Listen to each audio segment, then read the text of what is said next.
మదనపల్లె ఉదంతం అకస్మాత్తుగా తెర మీదకి రావడానికి వెనకాల ఉన్నటువంటి కారణాలని వైఎస్ఆర్ కాంగ్రెస్ పార్టీ మరొక కోణంలో ప్రొజెక్ట్ చేస్తుంది.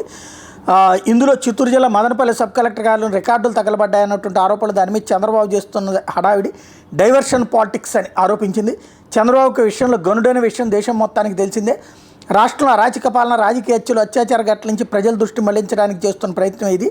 సబ్ కలెక్టర్ కార్యాలయం దగ్గర రికార్డులు ఉన్నాయి. వాటి వివరాలు కింద ఉన్న ఎంఆర్ఓ కార్యాలయంలోనూ ఉంటాయి, పైన ఉన్న జిల్లా కలెక్టర్ కార్యాలయంలో ఉంటాయి, రాష్ట్ర స్థాయిలో ఉన్న CCLA కార్యాలయంలోనూ ఉంటాయి. పైగా అన్ని వివరాలు కూడా ఆన్లైన్లో నిక్షిప్తమై ఉంటాయి. రికార్డులు దగ్ధం ఆరోపణ వెనక ఎవరైనా ఉన్నారనుకుంటే విచారించి నిర్ధారణ చేసి చట్టపరంగా చర్యలు తీసుకోవచ్చు. కానీ డీజీపీని, CID చీఫ్ని ఆగమేఘాల మీద హెలికాప్టర్లు అక్కడికి పంపి వైఎస్ఆర్ కాంగ్రెస్ నాయకులు ప్రమేయం ఉందంటూ తప్పుడు ఆరోపణ చేసి ఆ తప్పుడు వివరాలను ఎల్లో మీడియాకు పంపి నానా హడావిడి చేస్తున్నారంటే ఈ ప్రయత్నాలని ఢిల్లీలో చంద్రబాబు ఆటవేక పాలన మీద వైఎస్ఆర్ కాంగ్రెస్ పార్టీ చేపట్టబోయే నిరసన, ఏర్పాటు చేయబోతున్నటువంటి ఎగ్జిబిషన్ల నుంచి ప్రజల దృష్టి మళ్లించడానికే.